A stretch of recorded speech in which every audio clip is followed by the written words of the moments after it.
that the series is based on, The Leading Causes of Life, is written by two people who are working. One is working in the medical field. He's connected with AIDS in Africa, and he's also connected with a major hospital down in Louisiana. The other pastor who is writing is a pastor of a local church, and he has suffered a major brain trauma injury from a blood clot, and is rebuilding his life as he's trying to connect. And so a lot of what they talk about is how these leading causes of life bring forth life through the health industry. And it's true, when we talk about needing good health, the way we're created as connectional beings, as relational beings, if we do not have healthy connections, then our good health physically, psychologically, and spiritually is at risk. It depends on our connections, our relationships. What we know about healing with trauma victims, and that's sometimes who I'm working with the military, and when I did my 9/11 work, I had a lot of training in trauma. And if you look at it carefully, you will see that it is primarily about connections.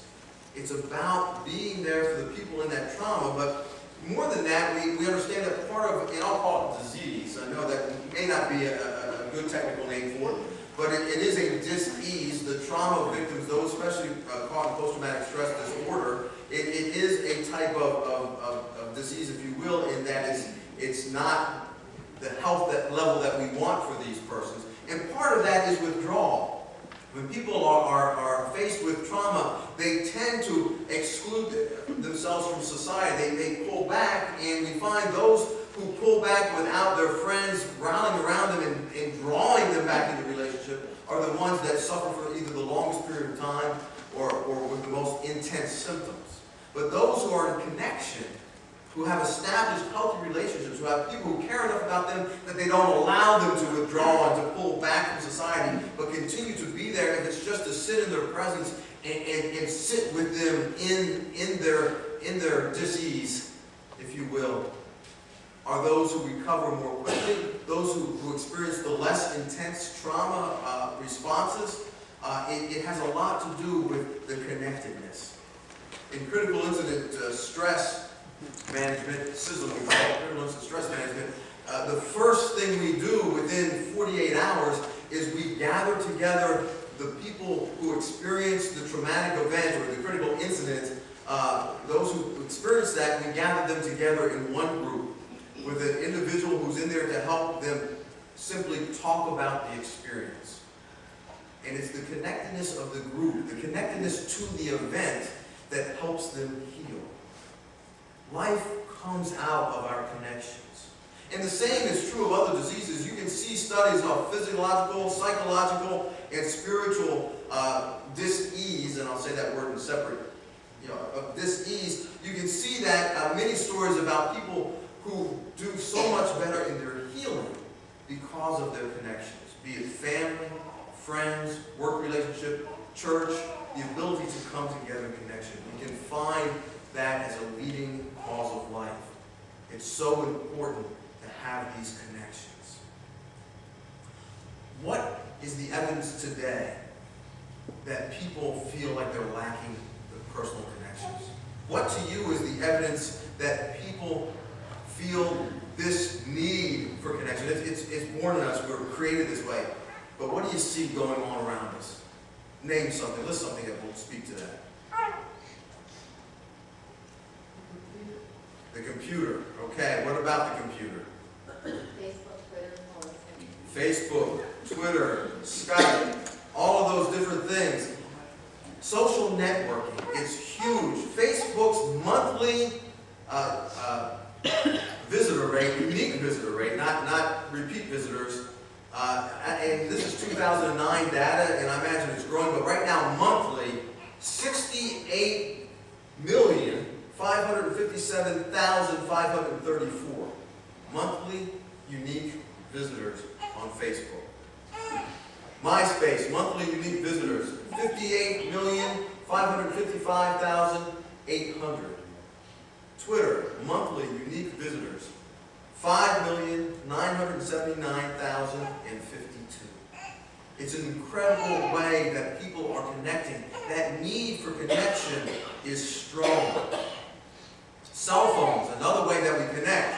Those of you who remember the no cell phones and then the bag phones, those big old heavy things you had to kind of, not that I could afford them, but had to carry around, and the guy would walk around and pull up this phone, look like a regular phone, and at that point, yeah, they were pretty funny. Anyway, but connection, what did it, well, I'll tell you, instead of asking you as a question, do you know what it cost me to get my BlackBerry Curve to buy this thing? You have any idea what Verizon charged me for this? Exactly. Absolutely nothing. They gave it to me. And this is not an advertisement for Verizon, for those of you who I know work for the competition. But anyway, this was given to me for nothing because they're not selling phones, they're selling connection. They're selling connection. I don't want to tell you what my monthly but they're selling connection. They're selling the ability to communicate to one another. The cell phone that I have has the ability, I'm not on Facebook. I was for about a month, and then I realized that I never got any work done. So I haven't been on Facebook for almost 6 months. Hi, I'm Chris, and I'm addicted to Facebook. I haven't been on it for about 6 months, so I'm not planning on going back. But this phone has an app that I can press, which puts me right to Facebook.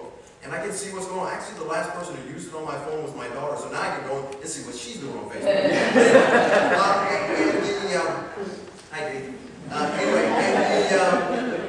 it has, I get all my email accounts on this, all 3 of my email accounts, my personal email account, my pastor.chris email account, and the office at Delran UMC email account, all come into this cell phone instantaneously when they're out, and mistake, can't get away, but connection.